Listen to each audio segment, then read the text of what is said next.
मैनपुरी जनपद के करहल विधानसभा सीट पर उपचुनाव संपन्न हुआ है और ये सीट समाजवादी पार्टी के राष्ट्रीय अध्यक्ष अखिलेश यादव के इस्तीफे के बाद रिक्त हुई थी, जब वो कन्नौज से सांसद चुन गए थे। और चुनाव संपन्न हुआ है और यहाँ से समाजवादी पार्टी ने तेज प्रताप यादव को उतारा था। वहीं दूसरी तरफ भाजपा ने अनुजेश यादव को उतारा था, जो सैफई परिवार के रिश्तेदार हैं। और हमारे साथ जनपद के वरिष्ठ पत्रकार हैं, उनसे हम बात करके देखते हैं कि आखिर इस चुनाव को वो कैसे देख रहे हैं। सर, क्या नाम आपका? दयाशंकर तिवारी।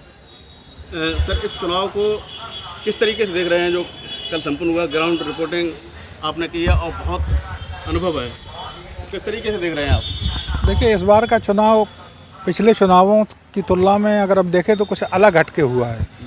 पिछले वाले चुनावों में चुनाव से पहले ही ये पता चल जाता था कि कौन सी पार्टी जीत रही है और लगभग जीत का मार्जिन क्या होगा। एक लमसम आइडिया लोगों के दिमाग में होता था कि हाँ, इस सीट से जो है समाजवादी पार्टी की जीत सुनिश्चित है। मगर इस बार का चुनाव काफ़ी संघर्षपूर्ण देखने को मिला। दोनों ही प्रत्याशियों ने काफ़ी दमखम का परिचय दिया और ग्राउंड लेवल पे देखने को जो नई चीज़ें देखने को मिली इस बार, ये कहा जा रहा था कि वोटों में डिवीज़न नहीं होगा, यादव मतों में विभाजन नहीं होगा। तो कुछ हद तक यादव मतों में विभाजन भी हुआ है। और जहाँ तक चुनाव नतीजों की बात की जाए तो ये तो 23 तारीख को ही पता चलेगा, लेकिन कुल मिला के जो है संघर्ष रोचक दिखाई दे रहा है। जिस तरीके से अनुजेश यादव को समाजवादी उसने बीजेपी ने उतारा और सांसद धर्मेंद्र यादव हैं, उनके सगे बहनोई हैं अनुजेश यादव, तो कितना फर्क डाल पाएंगे यादव वोट पे? नहीं, वो यादव वोटों पे उन्होंने असर डाला, ये दिखाई दे रहा है। इस बार के चुनाव में ये चीज़ देखने को मिली कि अनुजेश यादव ने यादव मतों पर असर डाला है और वो कुछ हद तक असर डालने में कामयाब भी हुए। पिछले चुनावों को अगर देखें तो ऐसा देखने में नहीं मिलता था। पोल ऑफ परसेंटेज भी डाउन गया है इस बार। यादव पोलिंगें जो 80% 70% हो जाया करती थी, वो 50% 45% पे आके रुक गई हैं। तो इसका असर निश्चित रूप से इस चुनाव परिणाम पे पड़ेगा। अच्छा, जो समाजवादी पार्टी के राष्ट्रीय अध्यक्ष अखिलेश यादव जब स्वयं चुनाव लड़े थे, उस समय लगभग 67,000 मतों से वो विजयी हुए थे। और इस बार तेज प्रताप यादव हैं, उस समय ये बताया जा रहा है कि काफ़ी रुचि थी मतदाताओं में, क्योंकि वो इस तौर पे देख रहे थे कि वो भावी मुख्यमंत्री हो सकते हैं अखिलेश यादव, तो उस हिसाब से वोटिंग हुई थी। तो इस बार आपको क्या लग रहा है कि समाजवादी पार्टी कहाँ पर है? देखिए, इस बार के चुनाव में मैंने जहाँ तक देखा है कि जो खास तौर से यादव बाहुल सीट पर यादव मतदाताओं में जो उत्साह दिखाई देता था चुनाव के प्रति, वो इस बार उत्साह दिखाई नहीं दिया। और इसका आप ये मान के चलें कि उत्साह न दिखाने की वजह से ही इस बार लगभग 45,000 वोट पिछले लोकसभा चुनाव की तुलना में कम पड़ा है। अब ये 45,000 वोट किसका नुकसान करेगा, ये तो आने वाले समय में पता चल जाएगा। सर, और लोग भी हैं, वरिष्ठ पत्रकार जो हैं। मनोज चतुर्वेदी। सर, किस तरीके से अब की बार चुनाव को देख रहे हैं? काफ़ी रोचक चुनाव लग रहा है और हर चुनाव से अलग लग रहा है आपकी बात कर रहे हैं। देखिए, थोड़ा सा बैकग्राउंड में हम चलेंगे तो 2002 में एक माहौल बना था भाजपा के पक्ष में। तो उस समय सोबरन सिंह यादव यहाँ भाजपा के उम्मीदवार थे जी। तो वो चुनाव बहुत नज़दीकी हुआ था, बराबर टांग कांटे की टक्कर हुई थी और 900 वोटों के अंतर से ही भाजपा प्रत्याशी जीत गए थे। तो कुछ इसी तरह का माहौल ये 22 साल बाद फिर से बना है। अनुजेश और सपा के प्रत्याशी अनुजेश तेज प्रताप सिंह के बीच यहाँ कांटे का मुकाबला है। निश्चित रूप से बहुत चौंकाने वाले परिणाम सामने आएंगे इस बार। अच्छा, एक चीज़ जैसे फैक्टर चला घोसी और कमरिया यादव, इस तरीके से, तो इसको आप कैसे देख रहे हैं? कितना ये अंतर डाल? देखिए, मतदान के दिन जो स्थिति सामने आई उसमें घोसी कमरिया का बहुत ज़्यादा असर तो मुझे नहीं नज़र आया, लेकिन जो यादव वोटर था मेनली, जो यहाँ सर्वाधिक है, उसने अनुजेश के नाम पे वोटिंग ज़्यादा की। उन्होंने कहा हम तो अनुजेश को वोट दे रहे हैं। जो भाजपा के नाम पे बिदकते हैं यादव, उन्होंने अनुजेश के नाम पे वोट दिया इस बार। अनुजेश के यादव के नाम पे अगर यादव ने वोट किया है तो बहुत भारी अंतर नहीं रहा था। उस समय भी जब अखिलेश यादव चुनाव लड़े थे तो मात्र 57,000 के मतों से करीब, वो 67,000 मतों से करीब वो चुनाव जीते थे। तो इसका मतलब अगर यादव वोट खिसकता है तो निश्चित रूप से क्या समाजवादी पार्टी मुश्किल में पड़ सकती है? हाँ, निश्चित रूप से समाजवादी पार्टी के सामने इस बार के चुनाव में बड़ी मुश्किलें रही हैं।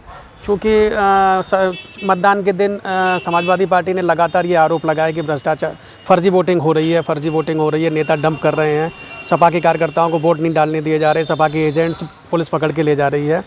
तो कहीं ना कहीं सपा के खेमे में भी ये लगा सुबह से ही कि हाँ भाजपा यहाँ नंबर 1 की पोजीशन की स्थिति में बन रही है। और जो चुनाव परिणाम तो खैर 23 को आएगा, लेकिन निश्चित रूप से जनता के बीच में आम चर्चा इस बात की है कि इस बार सपा कहीं ना कहीं हार भी सकती है, भाजपा जीत सकती है। बड़ी चीज़ है यानी जो 2002 में जिस तरीके से सोवरन सिंह भाजपा से विधायक चुने गए थे और उसके बाद से लगातार समाजवादी पार्टी का ही कब्जा इस सीट पे चला आ रहा है। और देखा जाए तो वही 2002 वाला रिपीट जैसा होने की बात आप सोच रहे हैं, तो इस चीज़ को क्या माना जाए कि बीजेपी यहाँ से जीत सकती है? देखो थोड़ा सा और पीछे चलेंगे तो 1985 में सबसे पहली बार बाबूराम यादव यहाँ सपा के मुलायम सिंह यादव के समर्थन से चुनाव जीते। उसके बाद वो लगातार 5 बार विधायक रहे। उसके बाद 2002 में भाजपा चुनाव जीती 900 वोटों से, और उसके बाद बाबूराम यादव, वो सोवरन सिंह यादव फिर सपा में चले गए, तो वो लगातार 4 बार विधायक रहे। तो 39 सालों में जो सपा का मुलायम सिंह यादव का ये जो गढ़ करेल रहा, उसमें सिर्फ 1 बार भाजपा जीती है। वही माहौल 2002 का इस बार पहले जैसा लग रहा है, आम जनता को भी लग रहा है, मुझे भी लग रहा है कि कहीं ना कहीं बहुत नज़दीकी लड़ाई है और बाजी मार सकती है भाजपा, अगर बहुत ज़्यादा कुछ ना हुआ तो। बहुत नज़दीकी लड़ाई है, बाजी मार सकती है भाजपा। ये सर, नाम क्या आपका? पंकज मिश्रा। अच्छा पंकज जी, एक बात जानना चाहेंगे, जिस तरीके से समाजवादी पार्टी का पुराना गढ़ रहा है और करहल, और सबसे मजबूत सीट जो करहल विधानसभा सीट है, वो सबसे मजबूत सीट समाजवादी पार्टी की मानी जाती है, तो इस बार कैसे देख रहे हैं आप? देखिए, अगर पिछले चुनावों की अपेक्षा देखें, इस बार भाजपा ने यादव प्रत्याशी उतारा।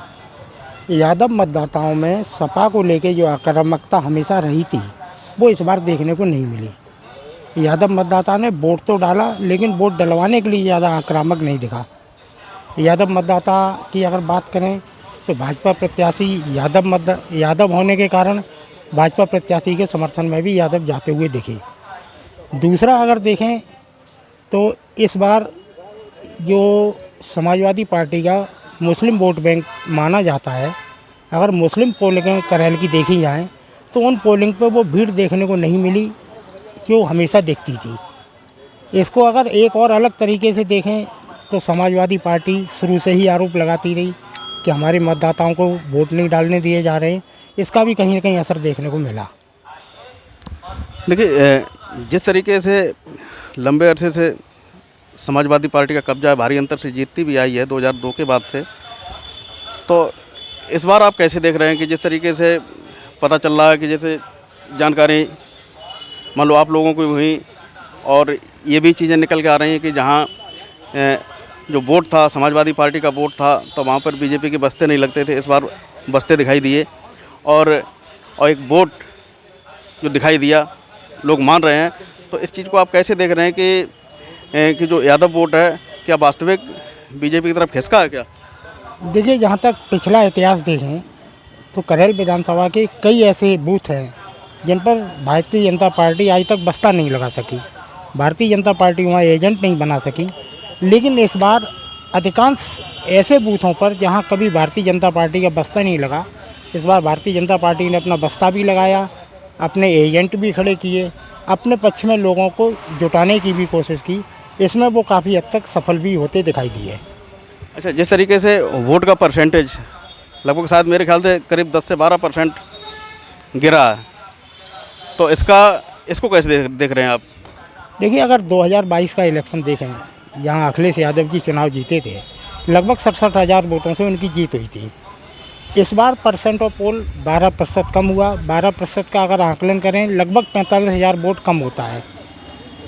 जो वोट कम होता है, राजनीतिक जानकार ये मानते हैं कि इसमें अधिकांश वोट समाजवादी पार्टी का कम हुआ और समाजवादी पार्टी का ही वोट डिवाइड हुआ। समाजवादी पार्टी कोई ऐसा वोट हासिल नहीं कर पाई जो भारतीय जनता पार्टी का समर्थक वोट था, और वो समाजवादी पार्टी को वोट कर गया। जिस तरीके से समीकरण बने हैं इस उपचुनाव में, तो क्या लगता है इस बार क्या कांटे की टक्कर होगी या समाजवादी पार्टी क्या अपना सीट पर जो कब्जा बरकरार रख पाएगी क्या? देखिए, इस बार यादव मतदाताओं में जो विभाजन हुआ, जैसा देखने को मिला, उससे ये आकलन होता है कि इस बार कांटे की टक्कर है, परिणाम कुछ भी हो सकते हैं। लेकिन इतना ज़रूर है कि हार जीत का अंतर बहुत ज़्यादा होता नहीं दिख रहा है। देखिए, बस 2002 में यहाँ से बीजेपी जीती थी, और आज के जो समीकरणों की, अब के जो समीकरण हैं उनकी अगर बात करें, जो हमारे काफ़ी वरिष्ठ पत्रकार हैं ज़िले के, उनसे बात हुई, जो काफ़ी अनुभवी हैं और ग्राउंड रिपोर्टिंग उन्होंने की है, चप्पे चप्पे पर गए हैं और वहाँ सब कुछ उन्होंने देखा है। तो जिस तरीके का जो माहौल अब जो दिखाई दे रहा है, तो वो उस हिसाब से दोनों यानी सपा और भाजपा की कांटे की टक्कर है। और जब आने वाला जो 23 तारीख है उसको जब काउंटिंग होगी, उसके बाद जो रिजल्ट आएगा उसके बाद ही पता चलेगा कि आखिर जीत का ताज किसके सर बंधा है। मनोज साक, मैनपुरी, न्यूज़ 24।